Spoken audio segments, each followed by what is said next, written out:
Good morning, student. Mention the classwork number 52, page number 43. Mention the date on your page and classwork number. Open your books. Then we will start from the second page of the chapter, page number 43. And student, start from the second paragraph. हम बात कर रहे थे यहाँ पे laws यानी कानून के बारे में. The laws can not discriminate, कानून का भेदभाव नहीं हो सकता, कानून भेदभाव नहीं कर सकता बिटवीन पर्सन, किसी पर्सन के बीच on the basis of their religion, किसी रिलीजन का, कास्ट का और जेंडर का. What the rule of law means, कानून का क्या is that laws apply to equal to all citizens of the country, क्या कानून समानता के साथ सभी नागरिकों पर देश में समान रूप से लागू होते हैं. And no one can be above the law, कोई भी कानून के ऊपर नहीं जा सकता. नाइदर ए गवर्नमेंट, ना ही सरकार, न कोई government official, nor a wealthy person, ना कोई wealthy person, not even the president of the country, ना ही president is above the law. Any crime or violation of law, यदि कोई अपराध उल्लंघन होता है कानून का, हैज स्पेसिफिक पनिशमेंट, तो उसको दंड दिया जाएगा. As well as the process through which the guilt of the person, जो पर्सन की जहाँ पर गलती है, has to be establish. But was it always like this, तो हमेशा पनिशमेंट के साथ ही पूरा पर्सन को पनिशमेंट के साथ ही होगा, कोई भेदभाव नहीं होगा.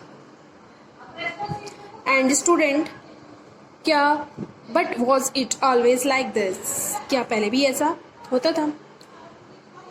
एंड इन एंशिएंट इंडिया, पहले भारत में, देयर वर इन्यूमरेबल, असंख्य, एंड ऑफन ओवरलैपिंग यानी अतिव्यापी लोकल लॉज थे, स्थानीय कानून थे. डिफरेंट कम्युनिटीज, कुछ ऐसी संस्थाएं थी, समुदाय थे, enjoy different degrees of autonomy, जो स्वराज्य का अपना शासन चला रहे थे.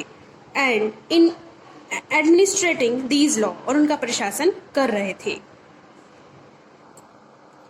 Among their own, in some cases, the punishment that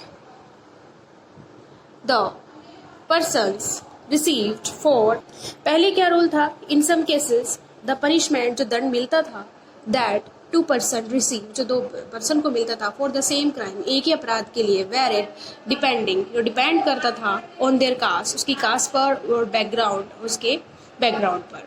With lower caste being more harshly penalized, और lower caste के लिए कुछ कठोर ज़्यादा दंड दिया जाता था. This slowly began to change as the system, लेकिन सिस्टम चेंज हुआ और फ्लो कानून का began to further evolve, विकसित किया during the colonial period. तो ये colonial period में यानी विकसित किया गया. तो colonial मतलब जो एक जो दूसरे कंट्री पर अपना कंट्रोल एस्टैब्लिश कर लेते हैं, कॉलोनियल कहलाते हैं. ये जब ब्रिटिशर्स इंडिया में आए तो कॉलोनियल पीरियड कहलाया. Is it often believe that it was the British colonialist, जो ब्रिटिश कॉलोनियलिस्ट थे, who introduce the rule of law, जिन्होंने हमारे देश में इंट्रोड्यूस कराया नियम कानून का.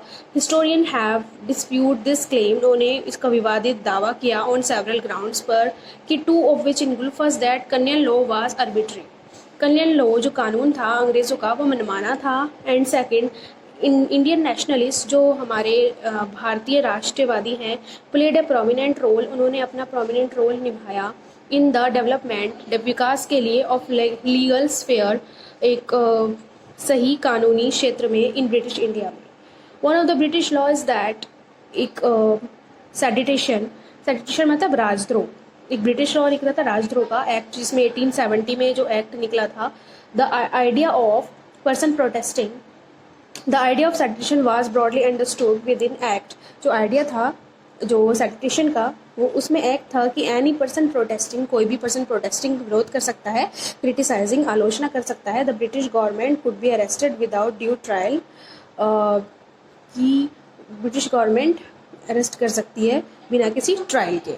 तो ये था आर्बिट्री यानी मनमाना कानून ब्रिटिशर्स का, कि अपने मनमाने तौर पर किसी को भी अरेस्ट कर सकती है. तो ये ठीक तो नहीं था, ये था सेडिशन एक्ट, राजद्रोह का था, जो ब्रिटिशर्स का था. ब्रिटिशर्स का आलोचना करता था या प्रोटेस्ट विरोध करता था, बिना किसी ट्रायल के उनको अरेस्ट कर लिया जाता था. This is called arbitrary rule and sedition, राजद्रोह act of 1870. The next topic in next video. Thank you so much, student.